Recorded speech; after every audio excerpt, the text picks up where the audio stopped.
Hello everyone, आशा करते हैं कि आप सभी अच्छे होंगे। और आज हम बात करने वाले हैं यूजीसी नेट पेपर सेकंड। तो हिंदी साहित्य का संक्षिप्त इतिहास लिया है आज हमने। और अब जो आगे नेक्स्ट होगा वीडियो, तो उसमें हम डिटेल कवर करेंगे। ये मैंने ब्रीफ वीडियो बनाया है इसलिए कि यदि आपने पढ़ा है तो उसको आप देख के आराम से समझ सकते हैं। ठीक, तो चलिए हम स्टार्ट करते हैं।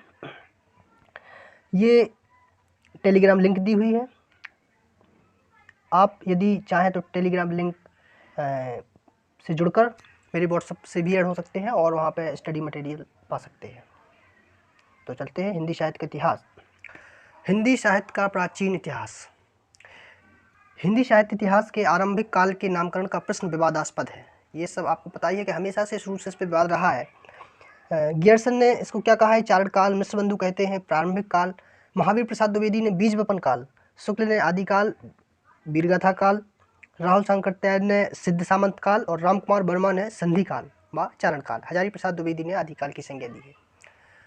अब रामचंद्र शुक्ल ने जो वीरगाथा काल कहा है, इस पर सबसे ज़्यादा विवाद रहा। ये यूजीसी नेट में क्वेश्चन भी आया है कि रामचंद्र शुक्ल की किस बात पर सबसे ज़्यादा विवाद रहा है प्राचीन हिंदी साहित्य इतिहास में। तो ये है कि उसके नामकरण जो उन्होंने दिया है वीरगाथा काल, आदिकाल को दिया है वीरगाथा काल, तो इस पर विवाद रहा है। खैर, हम पढ़ते हैं आगे। आदिकाल में तीन प्रमुख प्रवृत्तियाँ मिलती हैं: धार्मिकता, वीरगाथात्मकता व श्रृंगारकता। प्रबंधात्मकता काव्य कृतियाँ कौन कौन सी हैं? जैसे रासु काव्य, कीर्तिलता और कीर्ति पताका। मुक्तक काव्य कृतियाँ कौन सी हैं? खुसरो की पहेलियाँ, सिद्धोनाथों की रचनाएं और विद्यापति की पदावली। विद्यापति ने कीर्तिलता व कीर्ति पताका की रचना अवट्ट में और पदावली की रचना मैथिली में की। आदिकाल में दो शैलियाँ मिलती हैं, एक डिंगल मिलती है और एक पिंगल। डिंगल शैली वो शैली होती है जो कर्कश होती है, जिसका साहित्य में बहुत कम ही यूज होता है, यदि होता है तो बहुत कम ही यूज होता है। जबकि पिंगल शैली कर्णप्रिय होती है, जो लोगों को अच्छी लगती है, जो हम साहित्य में यूज करते हैं। कर्कश शब्दावलियों के कारण डिंगल शैली लोकप्रिय होती चली गई, जबकि कर्णप्रिय शब्दावलियों के कारण पिंगल शैली अलोकप्रिय होती गई कर्कश शैली के कारण, जबकि पिंगल लोकप्रिय होती गई। Right, next. पृथ्वीराज आसो कथानक रूढ़ियों का कोश है। ये सब आपको पता है कि कथानक रूढ़ी क्या है। कथानक रूढ़ी मतलब एक प्रकार का प्रतीक जिसके साथ एक पूरी कथा जुड़ी रहती है। तो पृथ्वीराज आसो को किसने लिखा? चंद्रवरदाई ने। और इसमें कितने सर्ग हैं, ये महत्वपूर्ण है कि इसमें कितने सर्ग हैं। तो इसमें 69 सर्ग हैं, यानी अध्याय हैं। और यदि छंद की बात करें तो 68, हाँ 68 इसमें छंद है। और एक क्वेश्चन और आता है कि रेवा तट कौन से सर्ग का हिस्सा है? तो ये है 27, यानी 27। ठीक, अपभ्रंश में 15 मात्राओं का एक चौपाई छंद मिलता है। अपभ्रंश में 15 मात्राओं का एक चौपाई छंद मिलता है। क्वेश्चन आएगा ये कि अपभ्रंश में चौपाई में कितनी मात्राएं होती थी या होती हैं? तो 15 मात्राएं। हिंदी ने चौपाई में एक मात्रा बढ़ाकर चौपाई के रूप में अपनाया, अर्थात चौपाई 16 मात्राओं का छंद है। आदिकाल में आला छंद 31 मात्रा बहुप्रचलित था। वीर रस का बड़ा ही लोकप्रिय छंद था। इसमें से ये चीज़ ध्यान रखना है कि अपभ्रंश में 15 मात्राओं की चौपाई और हिंदी में 16 मात्राओं की चौपाई। ठीक है,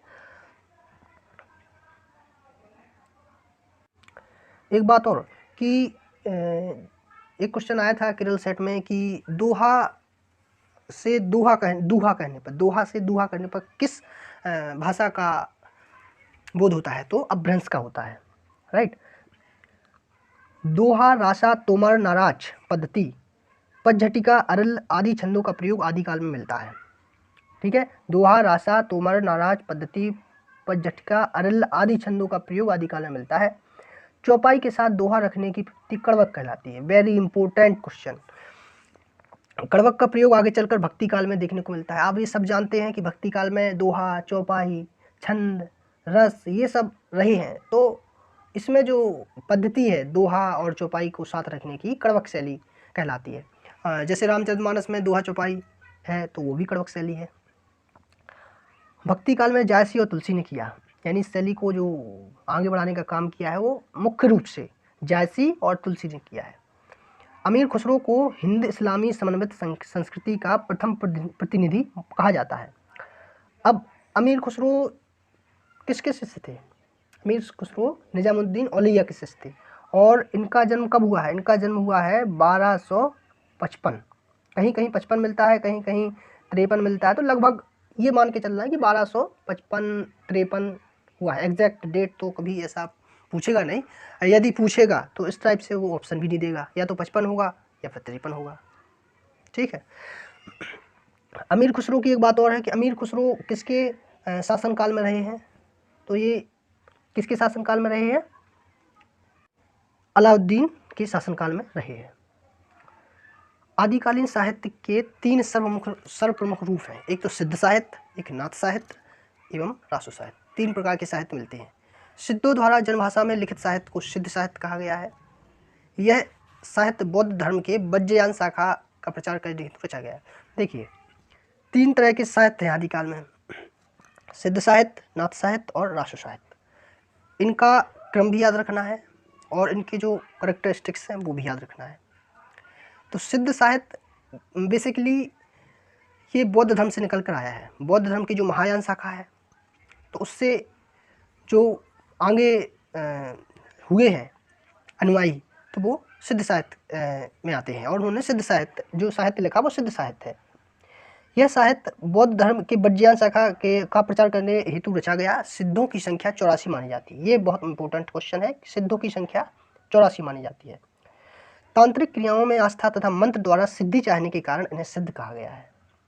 84 सिद्धों में सरहपा, देखिए मैंने जो यहाँ पर लिखे हैं ये वेरी इंपॉर्टेंट है इनके नाम, और है तो 84 लेकिन मैंने इनको जो इम्पोर्टेंट है उन्हीं को लिया है, तो आप थोड़ा सा इन पर फोकस कीजिए और इनको अच्छे से पढ़िए। तो सरपा, सबरपा, खड़पा, लुईपा, डोईपा, कुकृपा। आप लिखवा के ले लीजिए कि पेपर में इनसे 2 या 3 क्वेश्चन, इनकी जो पंक्तियां हैं वो तो आती ही हैं। सरपा प्रथम सिद्ध कहलाते हैं। सरपा प्रथम सिद्ध कहलाते हैं। इनका जन्म 769 ईस्वी में हुआ। ये मुख्य रूप से पंडित थे। सिद्ध कवियों की रचनाएं 2 रूप में मिलती हैं, एक तो दोहा कोश और चर्यापद। सिद्धाचार्यों द्वारा रचित दोहा कोशों का संग्रह दोहों का संग्रह दोहा कोश के नाम से तथा उनके द्वारा रचित पद चर्यापद के नाम से जाना जाता है। ये तो नाम ही से सिद्ध होता है कि दोहा कोश यानी दोहों का संग्रह, चर्यापद यानी पदों का संग्रह। हिंदी साहित्य की भाषा को अपभ्रंश एवं हिंदी के सिद्ध साहित्य की भाषा को हिंदी एवं अपभ्रंश के संधि काल की भाषा मानी जाती है, इसलिए इसे संध्या या संध्या भाषा का नाम दिया जाता है।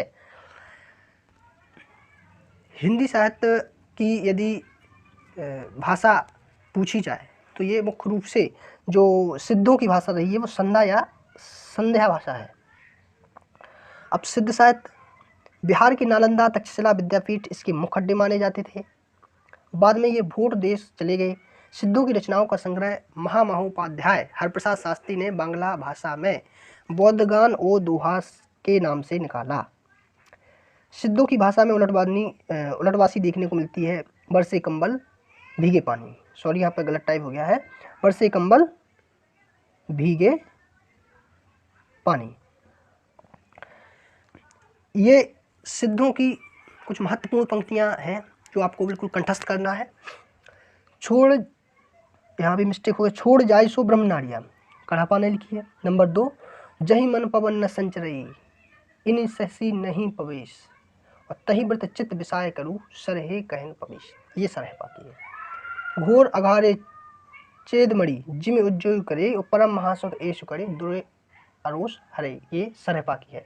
देखिए इनकी जो लैंग्वेज है वो अपभ्रंश है, तो थोड़ा सा हमें पढ़ने में और उसको समझने में, इसका अर्थ समझने में थोड़ा सा प्रॉब्लम फेस करना पड़ेगा, लेकिन हम इनको अच्छे से 1 बार 2 बार पढ़ेंगे तो आराम से याद हो जाएगा। ऐसा कोई व्यक्ति नहीं है कि, यहाँ तक कि मैं भी यदि कोई चीज़ 1 बार पढ़ता हूँ तो याद नहीं होती है, तो इसलिए आप 1 बार 2 बार इस वीडियो को देखेंगे अच्छे से तो 110% आपको लर्न हुआ। 4 नंबर, नाद न बिंदु न रवि न शशि मंडल, सरहपा ने लिखा है। जीवंतई जो ना जरईशो अरामर हुई, गुरु ऊपर से विमलमईशो पर घरना कोट, ये सरहपा ने। पशु लो जिमी रहिया, सरहपा ने लिखा है। घर वह सज्जती रहने रचाई, किज इराय बिरा, ये किसने लिखा है? सरहपा ने लिखा है। गुरु कीजिए गुरु बिन ज्ञान पैला रे भैला, सरहपा ने लिखा है। ये बहुत महत्वपूर्ण है, इसको तो आप वेरी इंपॉर्टेंट और डबल स्टार लगा ही लीजिए। भाव न हो ये भाव न जाए, ये लूपा है। सहजे पर करी बाहड़ी साध, ये विरूपा जी ने लिखा है। भला हुआ जो मारिया, ये हेमचंद ने लिखा है। 10वीं सदी के अंत में शैव धर्म एक नए रूप में आरंभ हुआ, जिसे योगिनी कौल मार्ग या नाथपंथ या हठयोग कहा गया। इसका उदय बौद्ध सिद्धों की वामपंथी भोग प्रधान योगधारा की प्रतिक्रिया के रूप में हुआ। अनुश्रुति के अनुसार 9 नाथ हैं। ये दिसंबर 2019 का जो यूजीसी नेट का एग्जाम हुआ है, उसमें ये क्वेश्चन आया था कि रामचंद्र शुक्ल के अनुसार नाथों की संख्या कितनी है। ऑप्शन थे 9, 10, 11 और 12। तो नाथों की संख्या जो रामचंद्र शुक्ल ने 9 ही मानी है। ठीक है, कौन कौन सी है? आदिनाथ, जलंधरनाथ, मच्छंदरनाथ, गोरखनाथ, ज्ञानीनाथ, निवृत्तिनाथ आदि। लेकिन नाथ साहित्य के प्रवर्तक गोरखनाथ ही थे। गोरखनाथ के गुरु हैं मच्छंदरनाथ। गोरखनाथ के गुरु हैं मच्छंदरनाथ। कहा जाता है ऐसा कि इनका जन्म मछली के द्वारा हुआ था, तो उनका नाम मच्छंदरनाथ नाथ रख दिया था। बौद्ध सिद्धों की बाड़ी में पूर्वीपन का पुट है, तो शैवनाथों की बाड़ी में पश्चिमीपन का पुट है। रासो शब्द की व्युत्पत्ति को लेकर विद्वानों मतभेद है। रासो काव्य को मुख्यतः 3 भागों में बांटा गया: वीर गाथात्मक रासो, पृथ्वीराज रासो, हम्मीर रासो, कुमार रासो, परमाल रासो, विजयपाल रासो।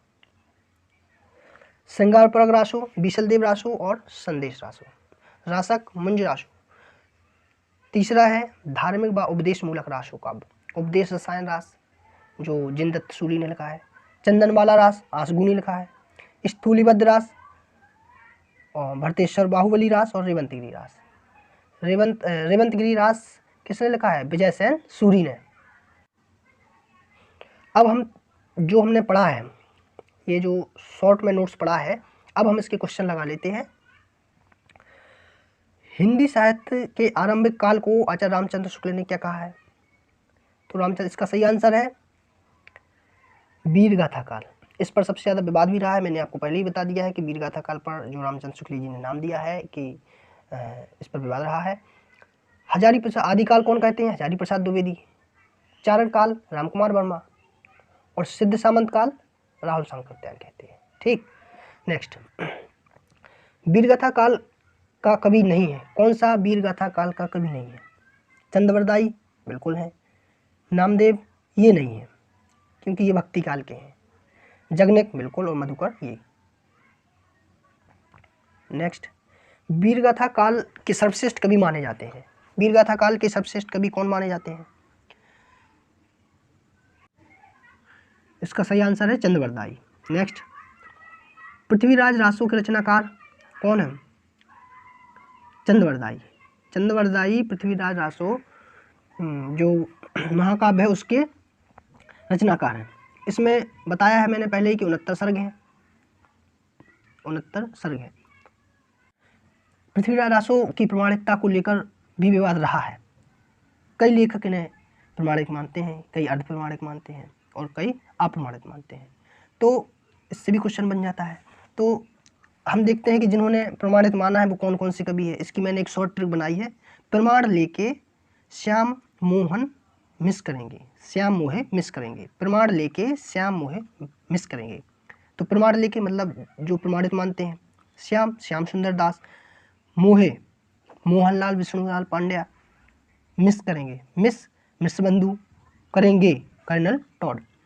नेक्स्ट, कबीर की भाषा थी ब्रजभाषा, कन्नौजी, सदुक्कड़ी या खड़ी बोली। तो सदुक्कड़ी थी कबीरदास जी की जन्म। तो ये जो भाषा थी सदुक्कड़ी थी। नेक्स्ट, कटकटान कपि कुंजर भारी, दुह भुजदंड तमक महिमारी, डोलत धरन सभापद खसे, चले भाज भय मारुत ग्रसे। प्रस्तुत पंक्तियाँ की रचयिता हैं। कौन है?